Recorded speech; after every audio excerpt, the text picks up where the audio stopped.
Si l'on connaît bien la vie amoureuse de Serge Gainsbourg, objet du documentaire Gainsbourg toute une vie, diffusé ce jeudi soir, certains côtés sont encore sombres pour le grand public. Bien sûr, tout le monde connaît son premier mariage avec Béatrice et ses deux premiers enfants, sa fille Charlotte avec Jane Birkin et son fils Lulu avec Bambou.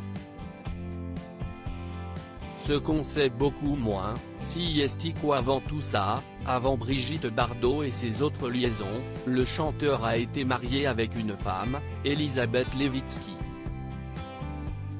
Une femme qui l'a suivi jusqu'à la mort. Celle-ci, aujourd'hui âgée de 96 ans, s'exprime pourtant rarement sur cet amour. Il faut dire qu'à l'époque, tout ça était très mal vu par leurs familles respectives, notamment en raison de la religion. Quand j'ai rencontré Lucien, le vrai prénom de Gainsbourg, à l'Académie Montmartre, c'était un petit juif russe. Moi aussi j'étais russe, mais d'une famille d'aristocrates épouvantablement antisémites. Son père a fait partie de la SS pendant la guerre, note de la rédaction. Notre amour a été une fête extraordinaire. Nos deux familles ne s'aimaient pas, avait-elle confié à Ouest France. Un amour qui grandit, au départ à la manière de Sartre et Beauvoir mais qui est gâché par des relations adultères régulières. Il avait 21 ans et moi 23. Petit à petit, l'amour libre s'est transformé en tromperie.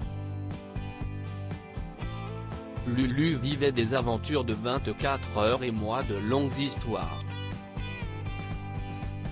Leur histoire se tend alors et les deux amants, qui se sont mariés entre-temps, ne sont plus sur la même longueur d'onde, ils finiront par divorcer. Leur mariage, qui a duré 6 ans, a fini par s'effriter, gâché par la jalousie et les nombreuses tromperies.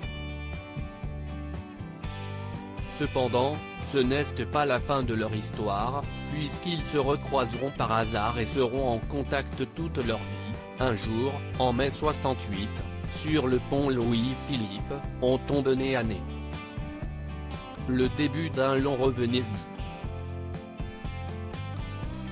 Si est son tour d'être déprimé après que Bardot l'a quitté.